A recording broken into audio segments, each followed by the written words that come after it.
students, welcome back to your physics online class. Students, in the last tutorial we have studied about the instantaneous velocity, how it is expressed in terms of differentiation, and also we learned how to find the differentiation of a given function with the general formula ddx of x to the power n, it is equals to n x to the power n minus 1. ये general formula पढ़ा था. कुछ और भी फॉर्मूले हैं जो differentiation में यूज़ किए जाते हैं आपके इस चैप्टर में. Let's see one by one. Some simple formulas are there. First we have studied in the last class. Let's see again. The formula is d dx of x to the power n. It is equals to n x to the power n minus 1. Next, note down d dx of f1x plus f2x. It is equals to, means differentiation of sum of two functions. It is equals to d dx of f1x plus d dx of f2x. मतलब the differentiation is equal to the sum of the differentiation of individual functions. पहले function का differentiation plus दूसरे function का differentiation. मतलब distribute law से देख रहा है, बिल्कुल डिस्ट्रीब्यूट होकर के दोनों पे अप्लाई करेगा. Next, note down d dx of c fx, where c is a constant. It is equals to c d dx of fx.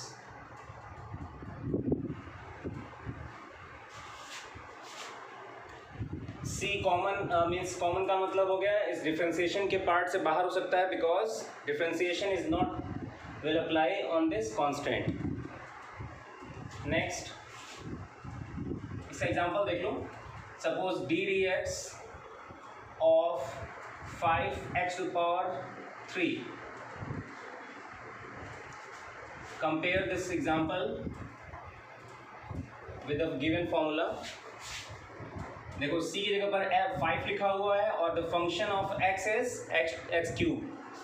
So जैसे कि डिफरेंशिएशन पार्ट से c बाहर हो चुका है, वैसे ही 5 भी बाहर हो गया. And d dx of x power 3 only. मतलब मुझे डिफरेंशिएशन सिर्फ किसका करना होगा? x क्यूब का, मतलब फंक्शन ऑफ x का. And you know that with the general formula this will be 5 into n x to the power n minus 1, 3 into x power 3 minus 1. Finally answer हो जाएगा इसका 15x square. This is the answer. Now check some more formulas are there. Actually फॉर्मूले बहुत हैं, but आपको जितनी ज़रूरत है इस डिफरेंशिएशन की आपके इस चैप्टर में या throughout the physics of this syllabus, वो फॉर्मूलेज आपको यहाँ बताए जा रहे हैं. D d x of c equals to 0, मतलब differentiation of constant is 0. Differentiation of 5 0, differentiation of 6 0, differentiation of pi जो वैल्यू जानते हो 22/7. Differentiation of all constant is always 0. ठीक है. So these are some formulas which will use in this chapter. और जैसे जैसे जो क्वेश्चंस में कोई न्यूमेरिकल हुआ या कोई ऐसे क्वेश्चन हुए जिसमें कोई दूसरा फॉर्मूला एप्लीकेबल होगा, तो उस फॉर्मूले को भी सोल्यूशन से पहले बता दिया जाएगा. ठीक है. ये कुछ जनरल फॉर्मूले हैं, नोट डाउन. तो this is one of the important mathematical tool, differentiation in physics. और भी एक और इम्पॉर्टेंट टूल है, मैथमेटिकल टूल है, जिसे बोलते हैं आप integration. Let's see what is integration now. ये जो फॉर्मूले देखे थे वो सब किसके फॉर्मूले थे? डिफरेंशिएशन के थे. Now see integration.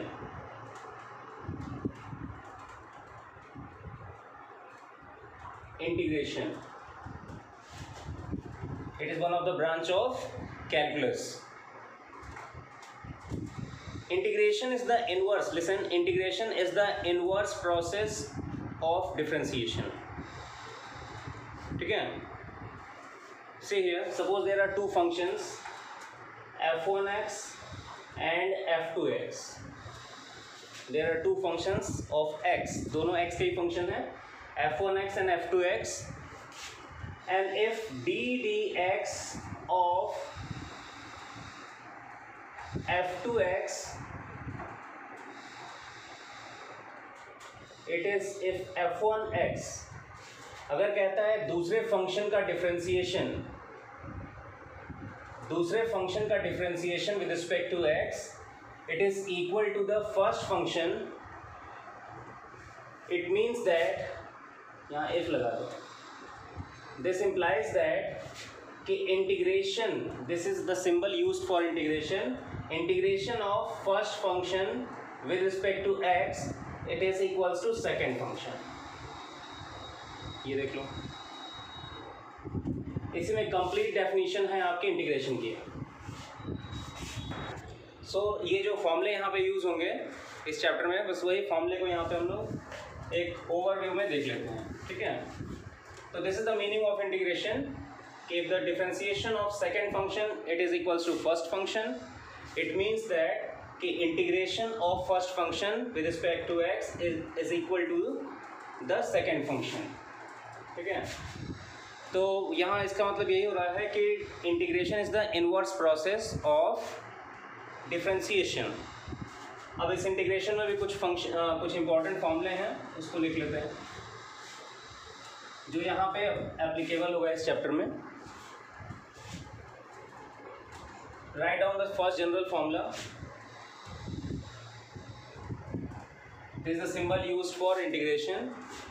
Integration of x to the power n with respect to x.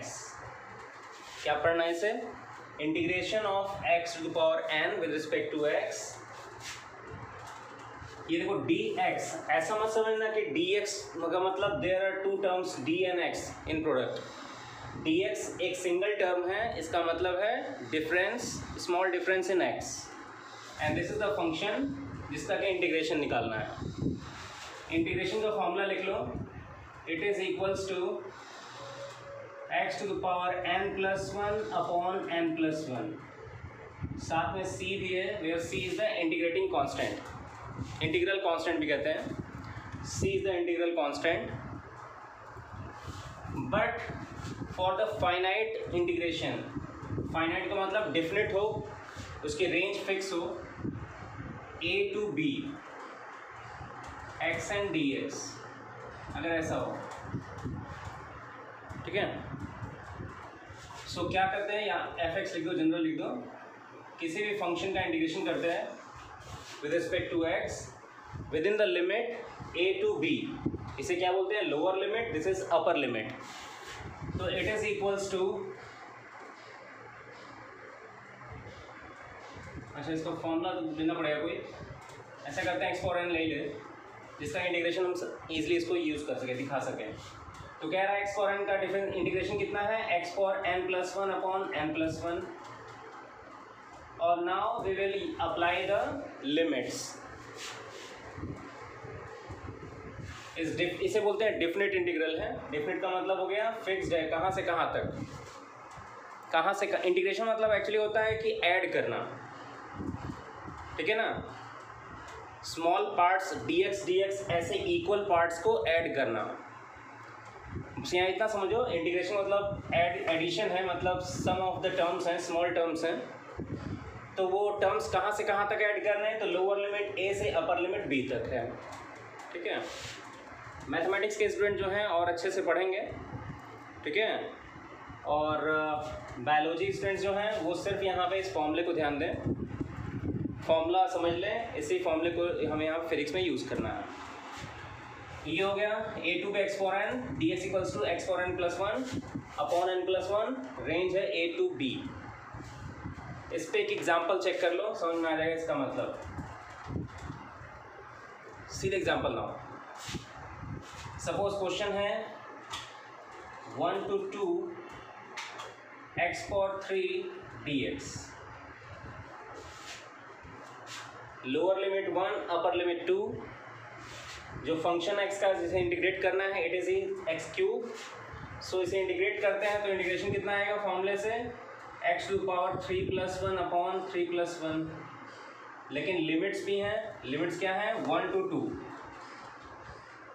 1 to 2। अब देखो लिमिट्स कैसे अप्लाई करते हैं, कैसे इसको सॉल्व करते हैं। सी now,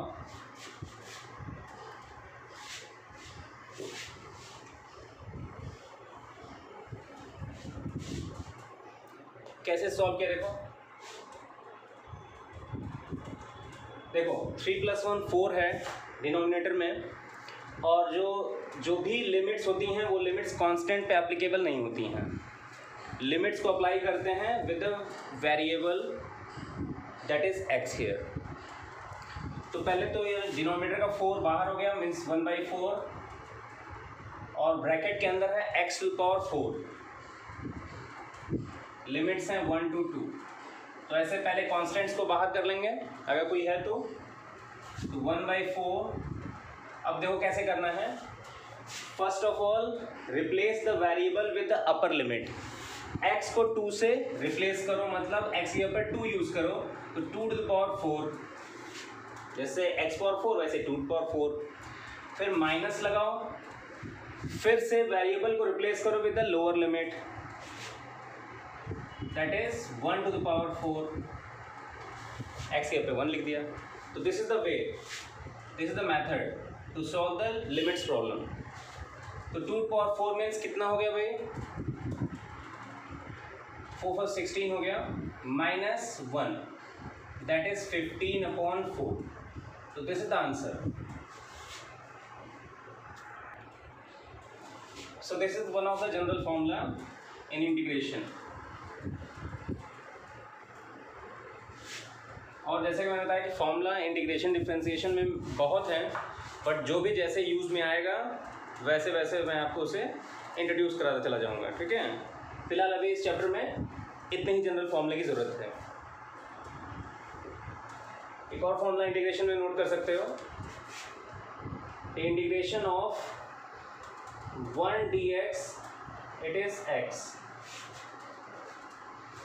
second formula note down, 1 dx equals to x, 1 का integration with respect to x is x।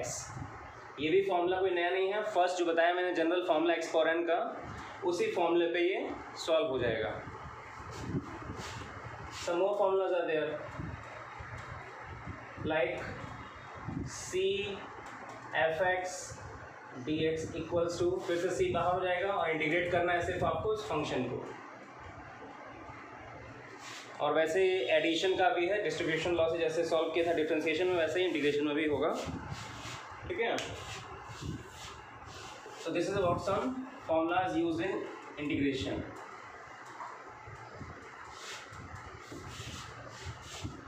Now see here the next topic, right? Kinematic equation. Kinematic equation in uniform motion.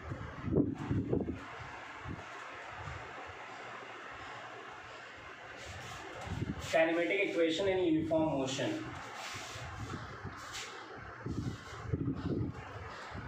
In uniform motion का मतलब हुआ with constant velocity, ठीक है। तो suppose there is a body moving, suppose starts from O से अगर start किया इसका मतलब O पे उसकी इनिशियल वेलोसिटी तो 0 ही होगी, because it starts from rest, and it is observing now from point A, मतलब टाइम ऑफ यहाँ से कैलकुलेट करना स्टार्ट किया, या कहते हैं स्टॉप क्लॉक होगा, स्टॉप वॉच होगी, वो आपकी पॉइंट A से उसको स्टार्ट किया, जब वो A पे पहुँच गया उसके बाद स्टार्ट किया, तो इस पे की वेलोसिटी हो जाएगी सपोज, या इसकी पोजीशन मान लेते हैं this is x0, and after some time t it reaches the point B with displacement x या पोजीशन x। तो फाइनली x0 x का मतलब है OA equals to x0 and OB equals to x है। OA x0 है, OB x है। Distance से डिस्प्लेसमेंट मेजर की गई है फ्रॉम दिस पॉइंट O, और टाइम यहाँ से स्टार्ट किया गया पॉइंट A से। तो ये कुछ ऑब्जर्वेशन मिलेगी, OA equals to x0 and OB equals to x। And suppose the uniform velocity here v। तो what is v here? What is v here? Displacement is x minus x0, and what is the time interval? T minus 0, that is t only. So finally x minus x0 equals to vt, या x equals to x0 plus vt. So this is the kinematic equation in uniform motion. This is called the kinematic equation, where x is the net displacement, x0 is the initial displacement. It is represented here when time is 0. So this is the displacement of the body from the reference point, that is x0, and v is the velocity, uniform velocity, and t is the time taken by the body to show this displacement x0 से x तक।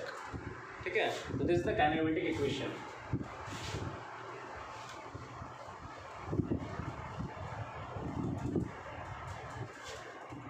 अभी देखो, अभी जो है x equals to x0 plus vt, अभी जो proof किया मैंने, it is nothing, it is just shows that displacement equals to velocity into time. जो फॉर्मूला जनरली जानते हो, displacement equals to velocity into time, same formula है, but it is the additional term x0 used here, which shows that uniform velocity में जो initial displacement है, this is x0. अगर ये x0 initial displacement 0 हो जाएगी, so finally we will have x equals to vt. इस case में when x0 is 0, और ये x0 equals to x0 कब मिलेगा? ये डायग्राम बनाया था O से, अगर टाइम भी यहीं से स्टार्ट कर दिया हो गया, मेजर करना किया गया होता, नॉट फ्रॉम ए से नहीं, यहीं से स्टार्ट किया होता t बराबर 0, उस केस में x0 हो जाती 0, इनिशियल डिस्प्लेसमेंट हो जाती 0, तो finally will get x equals to vt। ठीक है,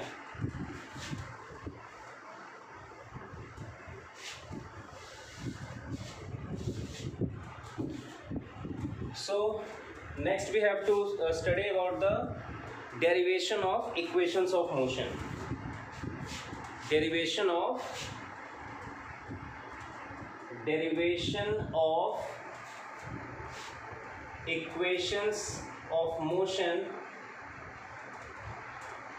equations of motion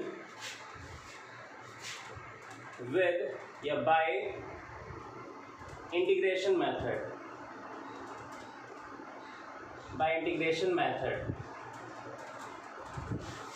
In class 9th also we have derived the three equations of motion. V equals to u plus at, s equals to ut plus half at square, and third is v square equals to u square plus 2as. So इन तीनों equations of motion को 9th में भी हम लोग use भी किए हैं और डिराइव भी किए हैं, but with the graphical method, and also there is a method conventional method. तो 9th में conventional method and graphical method we have used, but now here in class 11th we have to derive these three equations of motion with the help of integration. ठीक है, so in the next tutorial we will start the derivation. So this is sufficient for the today's class, and in the next tutorial we will start the derivation of these three equations of motion with the help of integration. So for watching this video, thank you very much and God bless you. Keeps learning. Thank you.